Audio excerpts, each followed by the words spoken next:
જે સમાજ જે સ્વાભિમાન સભાની આજે આયોજન કર્યું છે એ સ્વાભિમાનથી જીવતો તો એને ભિખારી બનાવી દીધો અને એ આદિવાસી સમાજ જે પોતાનું કરીને ખાતો હતો, પોતાનું પાણી પીતો હતો, પોતાનું ગીતો ગાતો હતો, પોતાના વાજિત્ર વગાડતો હતો, પોતાની બોલી બોલતો હતો, એને તમે અનાજ માટે પણ ભીખ માંગતો કરી દેતો, નળો ગોઠવીને પાણીમાં બી ભીખ માંગતો કરી દીધો. સ્ટેચ્યુ બન્યું ત્યાં આદિવાસીઓની જમીન ગઈ, ડેમોમાં આદિવાસીઓની જમીન ગઈ, આદિવાસી નફરતો થઈ ગયો અને આપણે એને પાછું ભાષણ કરીએ કે તમે આમ કરજો. આ માઇક મારે આ બાજુ ફેરવવાની જરૂર છે, આ બાજુ નહીં.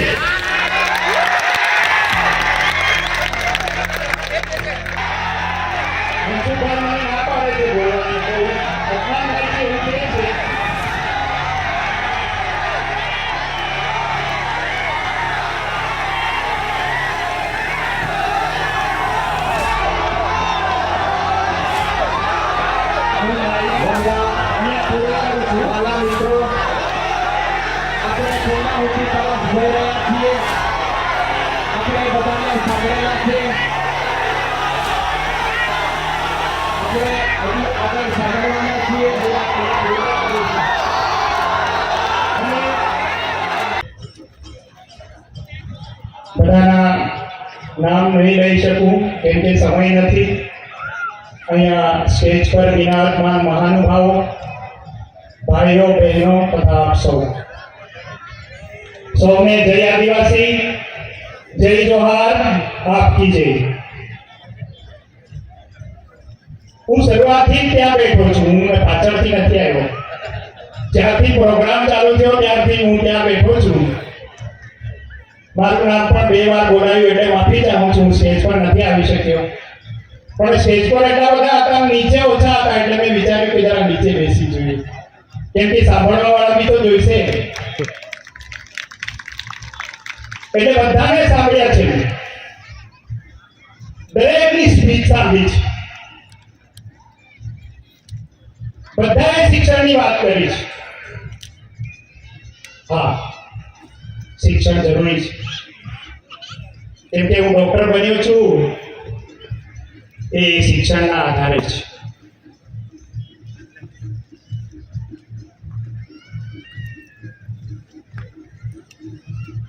પણ એ શિક્ષણ કેવું, મારે માઇક આ બાજુ ફેરવવો જોઈએ કેમ કે શિક્ષિત લોકો અહીંયા બેઠા છે અને સંભાળવાનું બી આપણે જ છે. આ સમાજ તો સાંભળી થાકી ગયો છે. જેને એ થવાનું છે, પાલન કરવાનું છે, અહીંયા બેઠેલા લોકોએ કરવાનું છે. તો એ શિક્ષણ બી શું કામનું જે તમને સમાજથી દૂર કરી દે છે.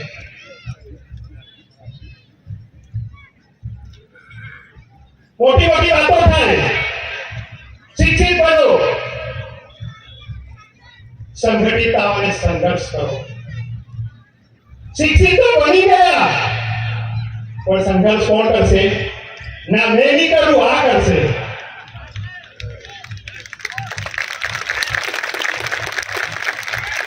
જે જાતિના દાખલાના આધારે મેં નોકરી મેળવી, શિક્ષણ લીધું, જે જાતિના દાખલાના આધારે નોકરી મળી કે કંઈ બી મળ્યું તો પહેલો જ મંદિરે દોડી જાય છે. તે મને પેલા આપ્યું, અરે ભાઈ તને જાતિનો દાખલો નથી તો તું કઈ રીતે શિક્ષણ લઈ શકે? અહીંયા બેઠેલી એકટી વ્યક્તિ મને બતાવે કે તમારી નોકરીમાં કે પછી તમે નેતા બન્યા એમાં કે પછી તમે શિક્ષણ લીધું એમાં તમે જાતિનો દાખલો નથી મૂક્યો.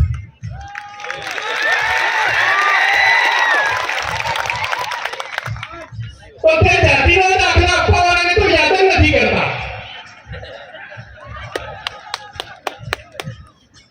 એ જાતિનો દાખલો ક્યાંથી આવ્યો? સંવિધાનમાં તમને આરક્ષણ ક્યાંથી મળ્યું? એની તો કોઈ વાત નથી.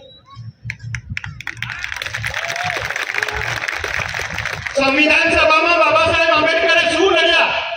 એમનું જીવન સંઘર્ષ શું હતું?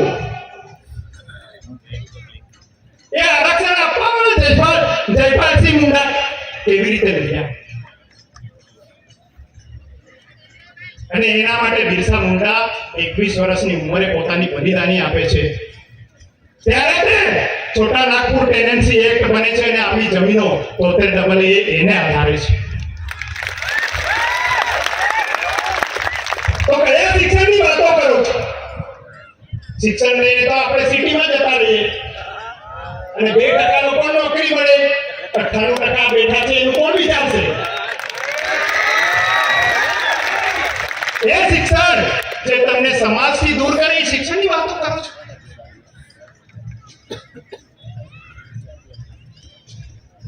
જે સમાજ જે સ્વાભિમાન સભાની આજે આયોજન કર્યું છે એ સ્વાભિમાનથી જીવતો તો એને ભિખારી બનાવી દીધો. એ સ્વાભિમાનની વાત કરો છો. સ્વાભિમાન જ્યાં સુધી હું સમજ્યો છું કે મારી પાસે મારે પૈસાની સખત જરૂર છે, કોઈ બીમાર છે અને તેમ છતાં હું કોઈની પાસે ભીખ નથી માંગતો, એને સ્વાભિમાન કહે છે. અને એ આદિવાસી સમાજ જે પોતાનું કરીને ખાતો હતો, પોતાનું પાણી પીતો હતો, પોતાનું ગીતો ગાતો હતો, પોતાના વાજિંત્ર વગાડતો હતો, પોતાની બોલી બોલતો હતો, એને તમે અનાજ માટે પણ ભીખ માંગતો કરી દેતો. નળો ગોઠવીને પાણીમાં બી ભીખ માંગતો કરી દીધો. અને કયા સ્વાભિમાનની આપણે વાત કરીશું?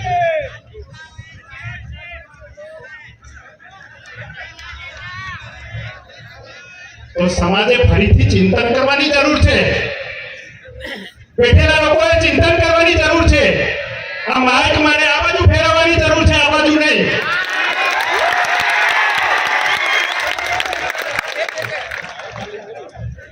કોણીની વાત કરો છો. સ્ટેચ્યુ બન્યું ત્યાં આદિવાસીઓની જમીન ગઈ, ડેમોમાં આદિવાસીઓની જમીન ગઈ,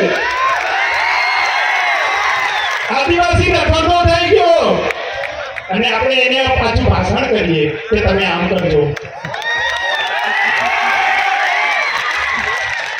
એ જમીનો બચાવવા માટે સંવિધાનમાં 244 પાંચમી અનુસૂચિ આપેલી છે.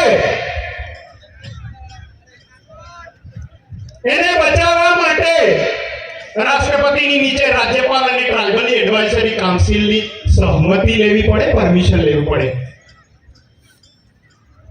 તો એનો અર્થ એ થયો કે ટ્રાઇબલ એડવાઇઝરી કાઉન્સિલમાં તો આપણે નથી બેસતા, હું તો નથી બેસતો. કોણ બેસે? કોણ બેસે? હા, તો એનો અર્થ એ થયો કે આપણી જેટલી બી યોજનાઓ આવી, આપણને બરબાદ કરવા માટે જેટલા બી પ્રોજેક્ટ આવ્યા, એમાં સહમતિ એ લોકોની હતી. એટલે એ લોકો ભાષણ કરે કે તમારે આમ કરવું જોઈએ.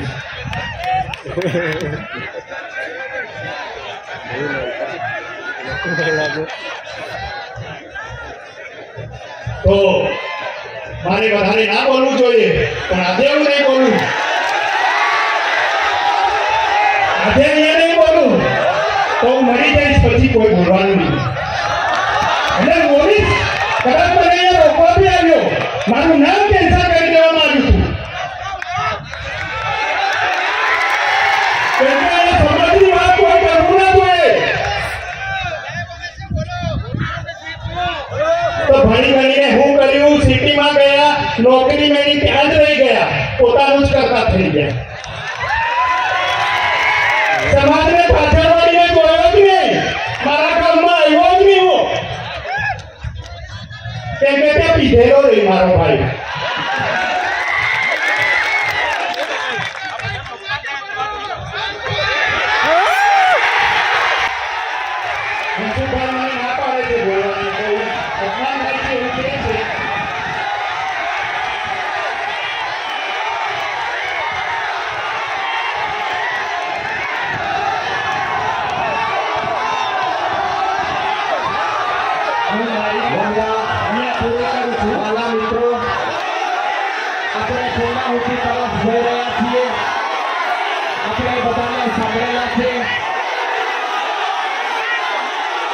આપણે હજી આગળ સાંભળવાના છીએ.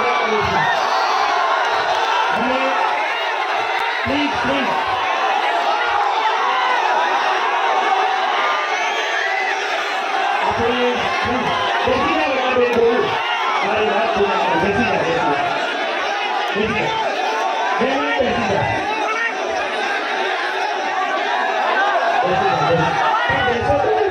બેસો તો વાત કરીને બેસી જાઓ. આપણે પોતાની જગ્યા પર બેસી જઈએ. બેસી તો જાઓ, બેસો તો બોલું તમે. તમે બેસો તો ખરા.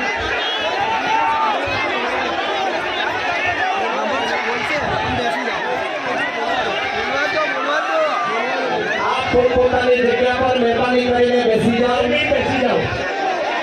વસાવા સમાજ સ્વાભિમાન સંમેલન 2023 સમાજને લગતી ખૂબ સુંદર વાતો થાય છે. બેસી જાઓ, બેસી જાઓ. પ્લીઝ બેસી જાઓ. પોતપોતાની જગ્યા પર આપશો, બેસી જશો. બેસી જાઓ. પણ બેસો તો ખરા, તો કાકા દેખાતું નહીં. પોતપોતાની જગ્યા પર મહેરબાની કરીને બેસી જશો. આપણે અહીંયા સમાજની વાત કરવાના છીએ. પ્લીઝ બેસી જાઓ.